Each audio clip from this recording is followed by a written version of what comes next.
What's up, y'all? Today we're going over another recruiting graphic. This one's one of my favorite graphics I've made in the last year. Let's get right into it.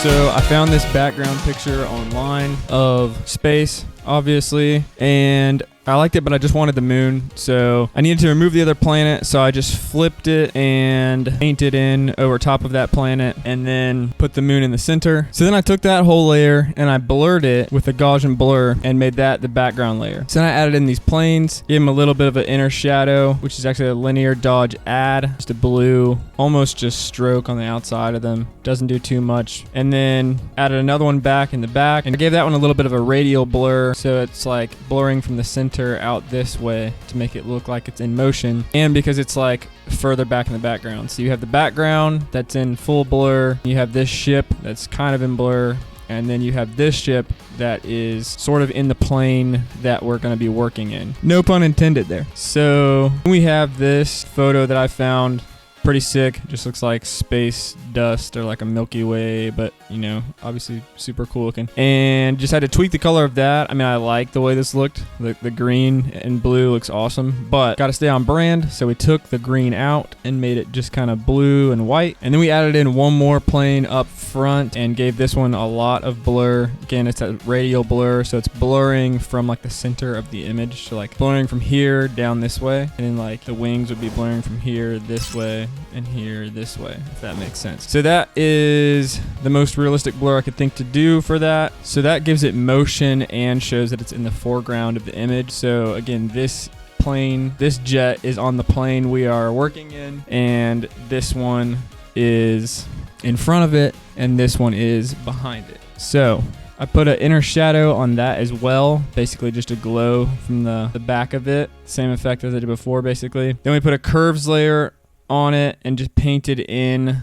on top of this, and then right here, and then on this wing. And I did that to even up the lighting on the plane. So as you can see right here, it looks like the light is coming from the top right, and in this image, the lighting is in the middle, and like the moon is the brightest part, basically. So what I want to do is just put an even lighting on the plane and just paint that in with the brush and a curves layer. So that curves layer is just bringing up the dark areas, and then everything else is basically staying the same. So then I have a layer of the background, so a stamped layer of the background basically, and I just put that over top of this front plane to kind of blend it a little bit more. And I set it to screen. I just took this black slider and pressed Alt and dragged it all the way to this side. So that takes it off of the darkest areas on the underlying layer. So then we have a radial blur of the cutout and then the cutout. So here is the cutout I used. Pretty sick photo, perfect for this graphic if you ask me.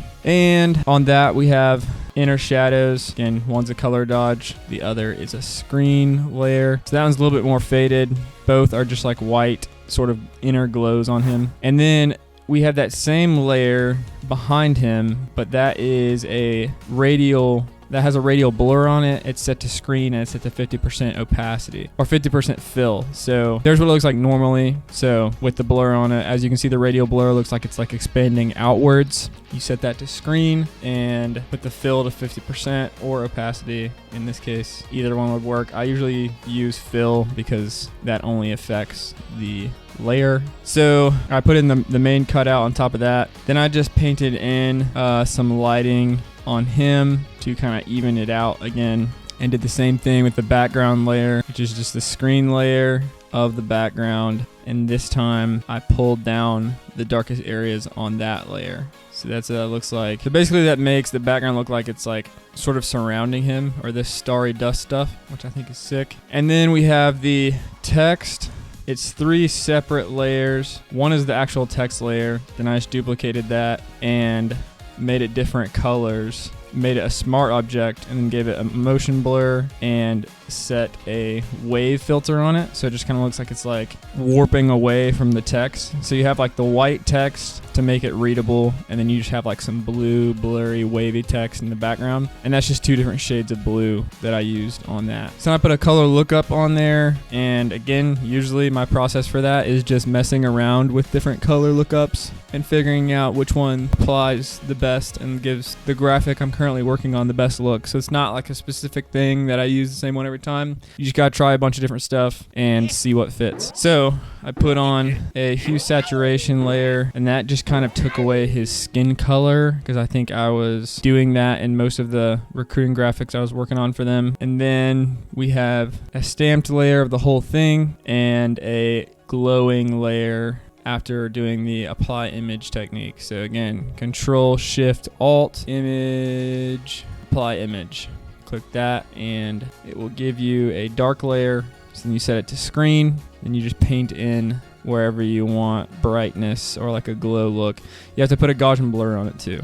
So put the Gaussian blur on it and paint it in where you want it. And that's where I got that. We had been using this dot texture, or they had been using this dot texture, and I found one that was like similar. So I just put that in there, set it to overlay. I thought that made it look even cooler. So that was the final look. Put the AF at the bottom for branding. Check out this video if you want to learn more about sports graphics. Check out my Patreon if you want access to some of these Photoshop files to work through for yourself. Thanks for watching, and I'll see you in this video.